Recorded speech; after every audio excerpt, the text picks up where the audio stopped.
the whole person that you want to look at, mind, body, and spirit, that connection. And then I learned a lot about how the mind really does affect health and wellness, and particularly early, from prenatal all the way on to adulthood.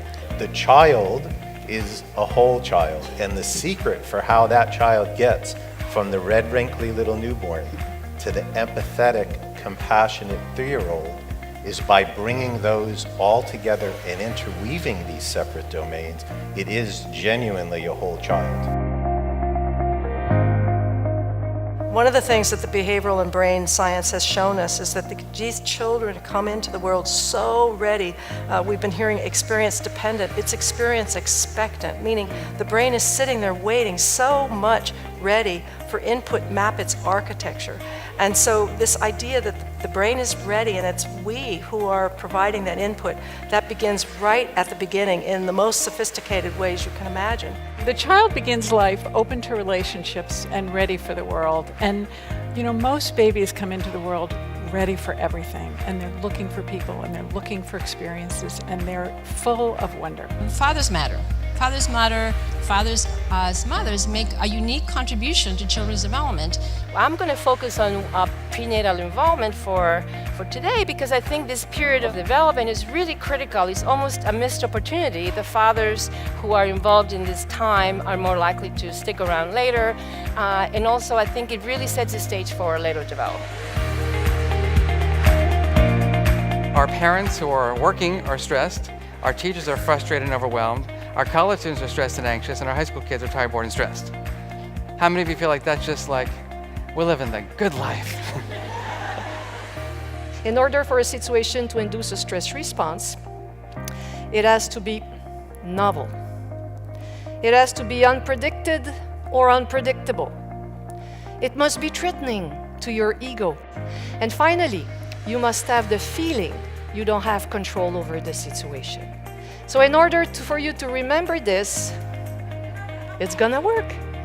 Stress don't go nuts. So novelty, unpredictability, threat to your ego, sense of low control.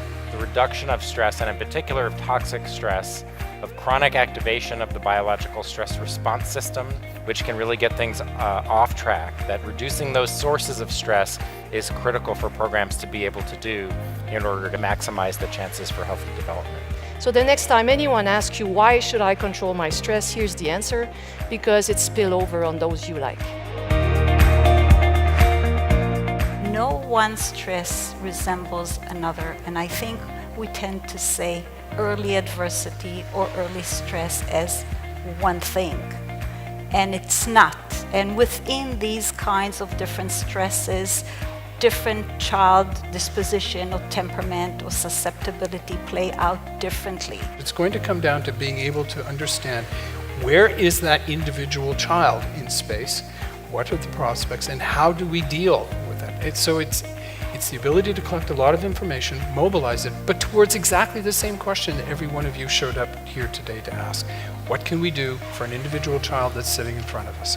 We typically, as a kind of cultural, I think, myth, think of kids as either being vulnerable or resilient. And it's a wrong way of thinking about it, because the vulnerable kids are not so much vulnerable as they are sensitive and susceptible. And they are susceptible to both positive environments and to negative environments. So they do brilliantly in good, encouraging, supportive environments with plenty of routine and predictability. They do terribly in environments of adversity and disadvantage. And so we began to talk about those kids as orchid children, and the kids who are basically unperturbed by this variation in social environment as dandelion kids. Today is about what's next, because we heard from people that they wanted to know, where are we in all of this research that so many of you are doing here? You begin to realize the social brain sort of running the show here. It's the gateway to cognitive learning. So that just represents a whole new view about how the brain and the body, now it's the gut and the brain, are connected. Integrative medicine and understanding the whole individual, that this medicine needs to be integrative and holistic, and that the realization that different parts of our bodies actually talk to each other and communicate with each other. Brain can influence the gut microbes, and gut microbial signaling molecules by multiple communication channels can affect the brain. And these interactions play a prominent role in brain development and programming. What's most interesting is that many of these metabolites have the ability to communicate not just at the gut level, but to all organs of the body. This is Bridge Over Troubled Water, and you guys, all of you, are bridges for these children. Like a bridge over troubled water, I will lay me down. When I talk to other people who have blind children, I always say, it's really important to have mentors, because most of the world is not going to understand. I think all of us are here. We all work together as one big machine, one big team to help children grow and do their best. Pediatricians are, at the present moment, fragmented in a way that disallows their doing what I believe that they do best, which is to help parents become better parents. That at the core of what our programs really need to do is to support not only these capabilities in children, but in the adults in children's lives, with parents, with early childhood educators and preschool teachers, and other community members who interact a lot with children. That's going to be a critical component of having the greatest impact. First, I want to thank, and I think for all of us, thank Vicki and Ron for the recognition. It really is deeply humbling to be recognized for something that you love. And I would express gratitude to everybody in this audience. You care, you're here, you're learning, you're trying to push the envelope.